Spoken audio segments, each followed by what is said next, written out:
ध्यानं खड्गं चक्रगदेषु चापपरधु शूलं भुशुण्डीं शिरः शङ्खं चन्ददतिं कयक्तैस्त्रिनयना सर्वाङ्गभूषावृतां यामो हंसुं मधुकैर्वो जलजाबुस्तुस्तावकृत्ते हरो नीलास्माजुतीर्णाशपाददशकां सेवे महाकालिकां ॐ नमश्चण्डिकायै ॐ ऐं मार्कण्डेयामुवाच सावर्णिः सूर्यातनयो यो मनुः कथ्यते अष्टमः निशामया तदुत्पत्तिं विस्तराद्गदतो मम महामायानुभावेन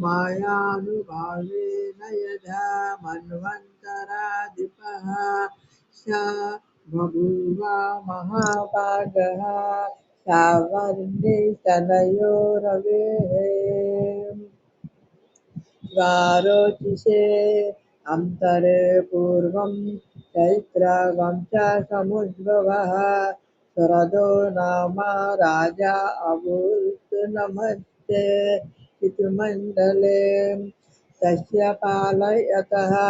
सम्यक् प्रजाः पुत्राणि वौरसान् बभूवुः शत्रवो भूपः कोला विध्वंसिनस्तदा तस्य तैराभवद्युद्धम् अतिप्रबलदण्डिनः न्यूनैरपि शतैर्युद्धे कोला विध्वंसी विर्जितः ततः स्वपुरा मायातो निजदेशाधीशो अभवत् आक्रान्तः सा महाभागशस्त्रधा प्रबलार्भिः अमात्यैर्बलिभिर्दुष्टैर्दुर्बलस्य दुरात्मभिः कोशो बलं चापाहृतं तत्रापि स्वपुरे ततः ततो मृगया व्याजेन हृता स्वाम्यः स भूपतिः एकाकी हयामारुह्य जगामगहनं वनम् शतत्राश्रममद्राक्षी द्विजवर्यस्य मेधसः प्रशान्ता स्वपदाकेन मुनिशिष्योपाशोभितं तस्थौ सञ्चिष्य कालं च मुनिना तेन सत्कृतः यतश्चेतस्य विचरम् तस्मिन् मुनिवराश्रमे को चिन्तायत्तदा तत्र ममत्वा कृष्णचेतनः मत्पूर्वैर्पालितं पूर्वं मया हीनं पुरं हि तत् मद्वैच्यस्त्रैराचत्वस्त्रैर्धर्मतः पाल्यते न वा न जाने च प्रधानो मे शूरा अस्ति ददामदः मम वैरिवशं जातः काञ्भोगानुपलक्ष्यते ये ममानुगता नित्यं प्रसादादनाभोजनैः अनुवृत्तै ध्रुवं ते अद्य कुर्वन्त्यन्यमहीभृताम् असम्यग्व्ययशीलैस्त्रैर्कुर्वद्भिः सततं व्ययं सञ्चितः सोऽपि दुःखेन क्षयं केशो गमिष्यति ये तच्चान्यच्च सततं चिन्तयामास पार्थिवः तत्र विप्राश्रमा व्यासे वैश्यमेकं ददर्श सः स पृष्ठस्तेन कस्त्वं वो हेतुश्च आगमने अत्र कः स शोकायुव कस्मात्त्वं दुर्मना इव लक्ष्यसे इत्याकर्ण्य वचस्तस्य भूपतेः प्रणयोजितं प्रत्युवाच शतं वैश्यः प्राशायावनर्तो नृपं वैश्य उवाच समाधीर्नाम वैश्यो अहमुत्पन्नो धनीनां कुले पुत्रदारैर्निरस्तस्य धनालोभाद् असाधुभिः विहीनस्य धनैर्धारै पुत्रैरादाय मे धनं वनमभ्यागतो दुःखी निरस्तश्चाप्तबन्धुभिः सोऽहं न वेद्मि पुत्राणां कुशलात्मिकां प्रवृत्तिं स्वजनानां च दाराणां शास्त्रसंस्थितः किं नो तेषां गृहे क्षेमम् अक्षेमं किं नो साम्प्रतं कथं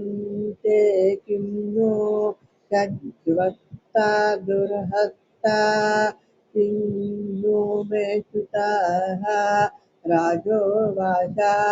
ऐर्निराशो भवा लल्लोभै पुत्रादारादिभिर्धनैः तेषु किं भवतः स्नेहः मनुबध्नाति मानसं वैश्य उवाच एवमेतद्यदा प्राह भवानास्माद्गतं वचः किं करोमि न बध्नाति मम निष्ठुरतां मनः ऐं त्यज्य पितृस्नेहं धना लुब्धैर्निराकृतः पतिः स्वजनहार्दं च हार्दितेष्वेव मे मनः किमेतन्नाभिजानामि जानन्नपि महामते यत् प्रेम प्रबलं चित्तं विगुणोष्वपि बन्धुषु तेषां कृते मे निःश्वासो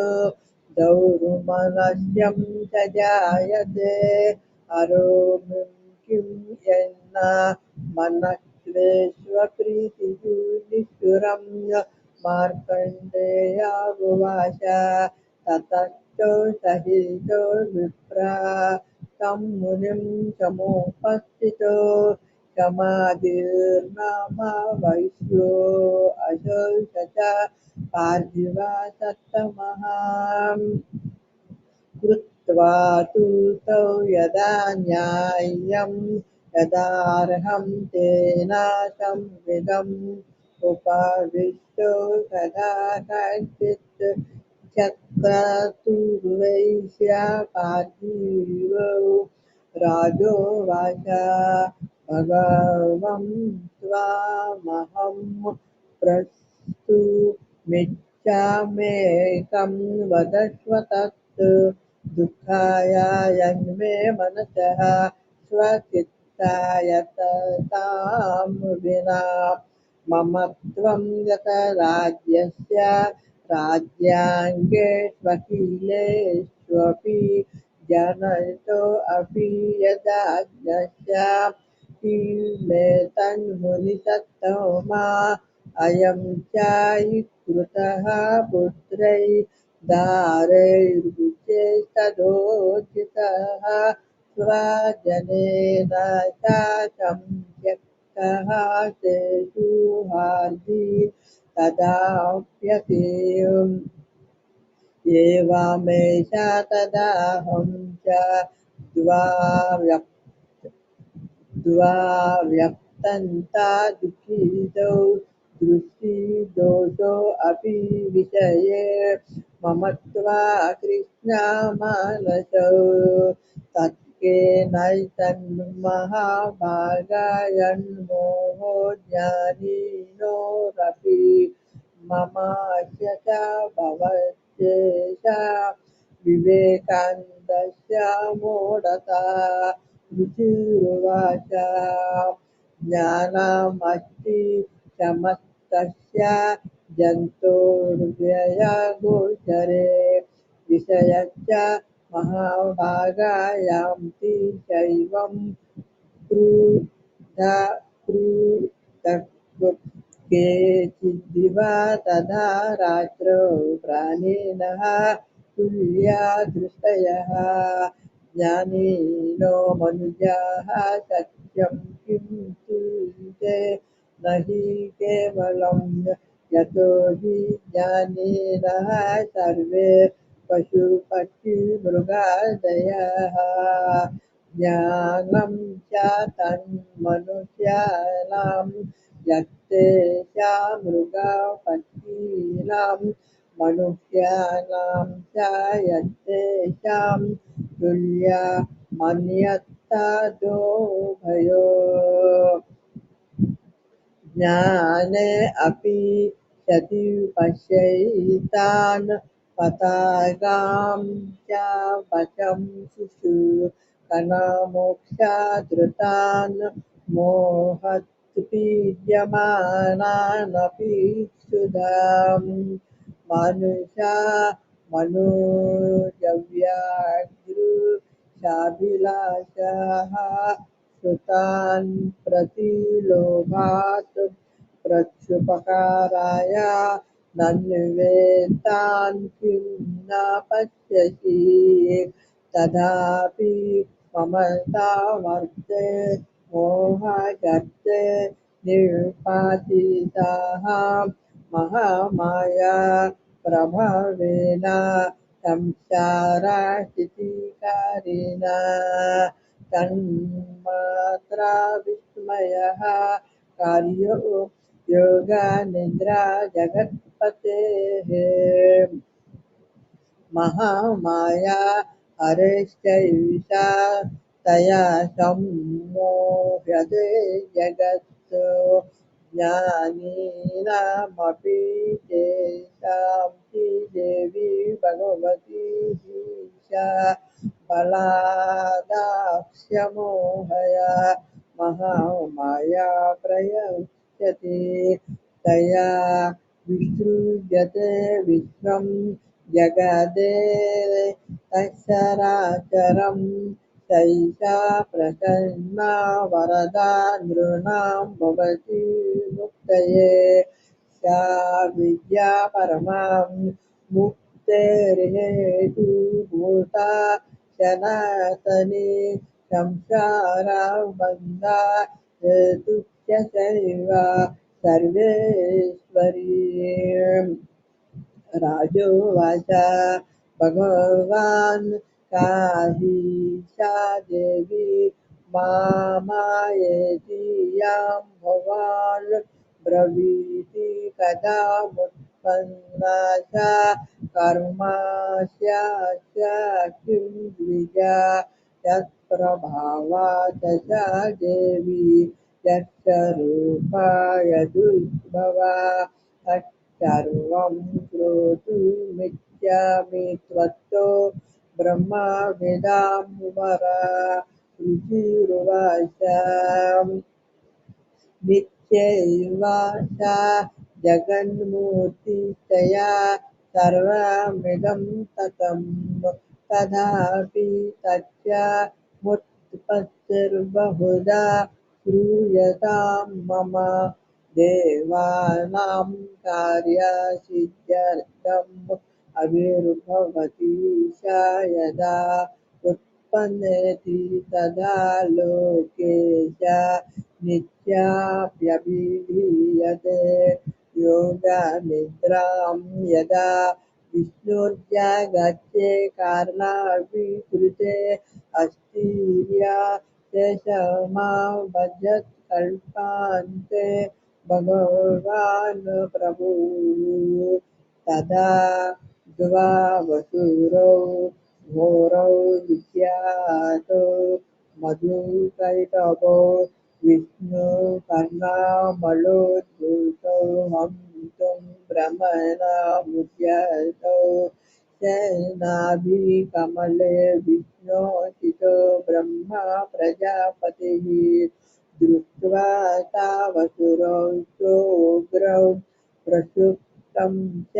जनार्दनं तुष्टावा योगनिद्रां तामेकाग्रहृदयः चितः विबोधनार्थाय हरेर्हरिनेत्रा कृतालयां विश्वेश्वरीं जगद्धात्रीं स्थितिसंहारकारिणीं निद्रां भगवतीं विष्णोरतुलां तेजसः प्रभुः ब्रह्मोवाच त्वं स्वाहा त्वं स्वदा त्वं हि वषट्कारः स्वरात्मिका क्षुधा त्वमक्षरे नित्या त्रिधा मात्रात्मिका स्थितो अर्धमात्रा स्थिता नित्या यानुचार्या विशेषतः त्वमेव सा त्वं सावित्री त्वं देवा जननी परा त्वाऽयैतद्धार्यते विश्वं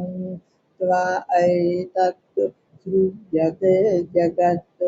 त्वाऽयैतत् पाल्यते देवी त्वामच्यन्ते च सर्वदा विस्पष्टौ सृष्टिरूपा त्वं स्थितिरूपा च पालने तदा संहृति रूपां ते जगतोऽस्य जगन्मये महाविद्या महामाया महामेधा महास्मृतिः महामोहा च भवति महादेवी महासुरी प्रकृतिस्त्वं च सर्वस्य गुणत्रया विभाविने काला रात्रिर्महारात्रिर्मोहा रात्रिश्च दारुणा त्वं स्त्रीस्त्वमीश्वरी त्वं स्त्रीस्त्वं